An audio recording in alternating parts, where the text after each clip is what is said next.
Ya saben que en este programa siempre procuramos tirar del carro, levantándoles el ánimo. Aún así es cierto que motivos para estar hastiados no nos faltan. Y no me refiero a nosotros, que también por supuesto nos afecta la pandemia, sino a todos en conjunto. Son muchos meses de incertidumbre, de miedo al contagio, de malas noticias. Una tensión que se va acumulando y que deriva en cansancio, lo que se ha venido a denominar fatiga pandémica. En España se calcula que el 40% de la población presenta síntomas moderados o graves de depresión en estos momentos. Si usted se encuentra apático, algo triste, desmotivado o irascible, lo que viene ahora le interesa. Máxime cuando vamos a hablar con una experta que puede ofrecernos claves para mejorar nuestra situación. Laura Fuster es psicóloga sanitaria. Hola Laura, ¿qué tal? Muy buenos días. Buenos días, ¿qué tal? Bienvenida al Gallo que no cesa. Muchas gracias.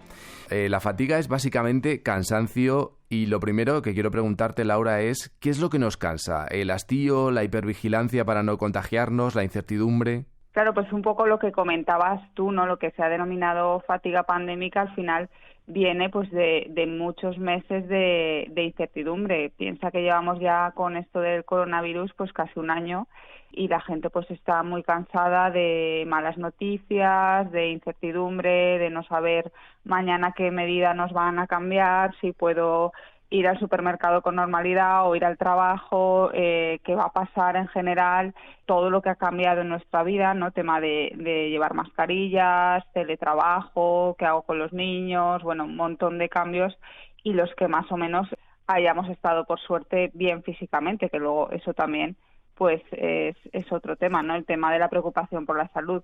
Todo esto, si lo juntas, pues bueno, hace que las personas, pues sí que vemos en consulta que están como muy cansadas, desmotivadas, no tienen ya ganas de inventarse cosas, ¿no? Porque al principio con el tema del confinamiento, pandemia, etcétera, tuvimos mucha imaginación para hacer deporte en casa, para hacer cosas, pero ya parece que se nos está agotando. Y con razón. Claro que sí. Digamos que hay unos motivos principales, por ejemplo, estoy pensando el miedo a contagiarse, que yo creo que se le tenemos todos, el sufrimiento por el hecho de cuando uno padece la infección, los confinamientos, la pérdida, por supuesto, de un ser querido por este motivo, pero digo yo que luego hay como factores más de fondo, ¿no? Que también están como en un segundo plano y que nos van minando poco a poco. Algunos de ellos los acabas de mencionar, pero estoy pensando, aparte, por supuesto, de la imposibilidad de viajar, el hecho de esas malas noticias que transmitimos día a día en los medios de comunicación. A ver, al final es inevitable, ¿no? Hay que informar, pero sí que es verdad que, sobre todo en la parte del confinamiento, llegamos a aconsejar a personas, sobre todo a las que ya tenían previamente algún problema depresivo o ansioso, que no vieran la tele, o por lo menos que se la dosificaran un poco, ¿no? O sea, a lo mejor ver el informativo de la mañana o el de la noche, pero solo eso, porque si no podías estar todo el día conectado a la tele con noticias negativas y era muy monotema. Ahora más o menos hay otros temas también, pero claro, esto hace que esa sobreinformación pues nos genera un estado de alarma constante y al final eso es lo que también nos cansa, ¿no? El estrés sostenido en el tiempo, porque si esto hubiera sido un mes, pues bueno, hubiera sido bastante traumático también, pero bueno, más o menos lo llevas, pero claro, durante tanto tiempo es lo que hace que estemos cansados. Vamos con los hábitos. Las mascarillas, la distancia social, la ventilación de los espacios, también por supuesto los confinamientos, el hecho de pasar largas temporadas en casa, esto me imagino que también va haciendo mella, claro. Claro, ahí sobre todo los psicólogos decimos que la base del estado de ánimo son las actividades agradables. Cuantas tú más hagas cosas que te gustan o dediques un rato al día a hacer cosas que sean agradables para ti, pues tu estado de ánimo automáticamente sube.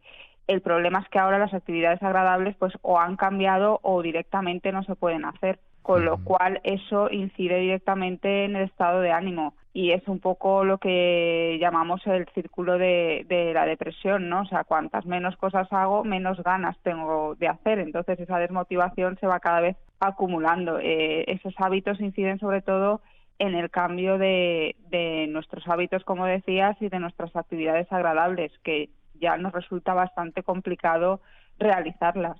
Claro, ¿a partir de qué momento podemos llegar a pensar, Laura, que estamos sufriendo esa fatiga pandémica? ¿Qué síntomas son los que apuntan a esa dolencia? Como dices, la desgana, la apatía, ¿cuáles más?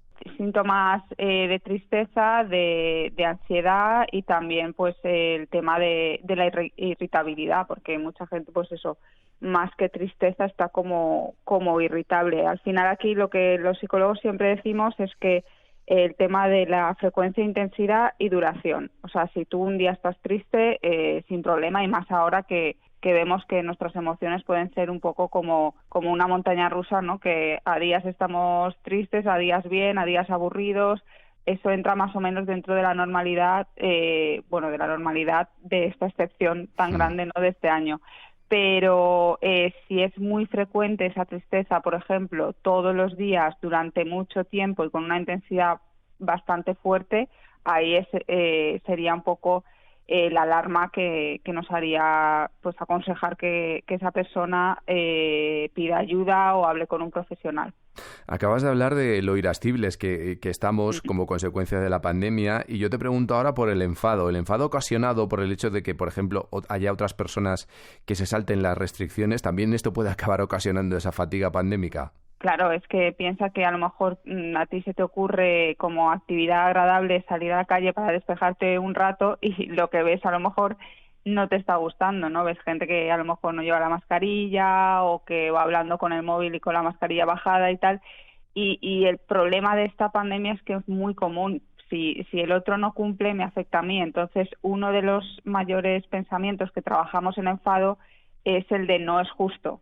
En cuanto a ti, en tu mente sale ese pensamiento, te vas a enfadar automáticamente. Entonces, si tú vas por la calle y vas viendo, mira, ese tal, esto no es justo, me va a traer consecuencias para mí o no tiene conciencia o tal, pues al final sí, el enfado está ahí. Y mucha gente, ¿no?, que viene a la consulta y tal nos comenta que lo nota en el autobús, en el supermercado, que la gente está mucho más irritable. Oye, Laura, supongo que la fatiga pandémica la vivirán con mayor intensidad las personas que sufren directamente las consecuencias de la pandemia. A lo mejor, por supuesto, gente que ha perdido a un ser querido o que se han quedado al paro, ¿o esto depende de la persona? Depende de la persona, pero sí que es verdad que ahí este año hemos hecho un montón de duelos, ¿no? Aunque el duelo viene asociado a la pérdida de un ser querido normalmente, pero si tú pierdes un trabajo tienes que hacer un duelo. Si tú no puedes viajar, haces una especie de duelo. Si tú no puedes ver a tus amigos, haces otro duelo. Si tú no puedes, salir a la calle con normalidad, haces otro duelo. Es decir, estamos en duelo constante, con lo cual pues a todos nos cuesta. Sí que es verdad que, como te decía, hay algunas personas que sí que tienen su vida un poco más ordenada, en el sentido de que se adaptan más a los cambios. Pues eso, si a ti te gusta mucho hacer deporte, pues lo haces en casa. Si tú eres muy sociable, pues intentas hacer videollamadas con tus amigos. Se adaptan y entonces ese impacto lo neutralizan un poco, pero claro, ahí al final lo que te decía, adaptarte un mes bien, pero todo el año ya va costando. Me gustaría centrarme ahora en las personas para las que todo esto se está volviendo una auténtica obsesión. El cuidado extremo por la limpieza, por limitar los contactos al máximo. Cuando el miedo nos bloquea es cuando debemos tomar medidas, pero claro, efectivamente, es que hay mucha gente que es que esto le está limitando en el sentido de tener miedo hasta de salir a la calle. Sí, y hemos visto en la consulta un aumento considerable de personas con agorafobia, ¿no?, que llamamos al miedo a salir a la calle. Sí que es verdad que claro, normalmente trabajamos la agorafobia. Bueno, la ansiedad es peligrosa, es mala, ¿no?, digamos, cuando el peligro no es real. La ansiedad realmente está muy bien tenerla porque nos puede salvar la vida, entre otras cosas. Está ahí para sobrevivir, pero cuando el peligro no es real, pues es cuando hay que trabajar. Y cuando la gente tiene miedo a salir a la calle, pues cuando no hay un peligro. Ahora sí que es verdad que hay un peligro. Entonces lo que trabajamos ahí es la probabilidad de que si tú sales cumpliendo todas las medidas, te contagies. Porque las personas que tienen ese miedo es porque sobreestiman la probabilidad. Es decir, piensan que si salen a la calle seguro que se contagia, y eso sabemos que con las medidas adecuadas no es así. Entonces ahí va un poco el trabajo que hacemos y el cambio de pensamiento que debe hacer esa persona. Vale, hemos definido la situación, en qué consiste la fatiga pandémica, cómo nos puede afectar, y ahora vamos con las claves. ¿Cómo se puede sobrellevar? Vale, pues ahí hay varias claves, y lo que más hacemos en nuestra consulta es el análisis de de pensamientos, o sea, detectar los pensamientos que a ti te están, molestando, generando malestar, generando enfado, generando tristeza, y trabajarlos un poco porque seguramente estemos generalizando, estemos anticipando el futuro, estemos catastrofizando, ¿no?, de alguna manera.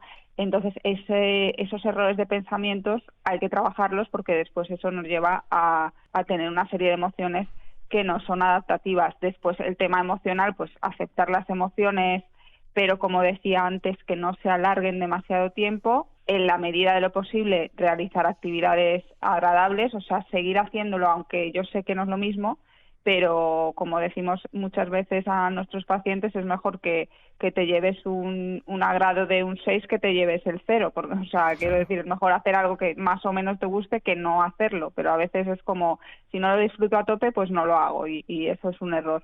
Después, relacionarnos, o sea, intentar no aislarnos en la medida de lo posible, llamar, videollamadas, y ahí sí que, como no tenemos contacto físico, estamos recomendando mucho expresar más emociones, ¿no?, que a veces nos cuesta, pero porque lo hacemos de otra forma, ¿no? Te doy la mano, te doy un abrazo, pero ahora como eso no se puede, pues decirlo de palabra. Pues Laura Fuster, psicóloga sanitaria, que nos ha ayudado a entender mejor qué es esto de la fatiga pandémica. Laura, gracias por haber estado con nosotros y muy buenos días. Muchísimas gracias a vosotros. Buenos días.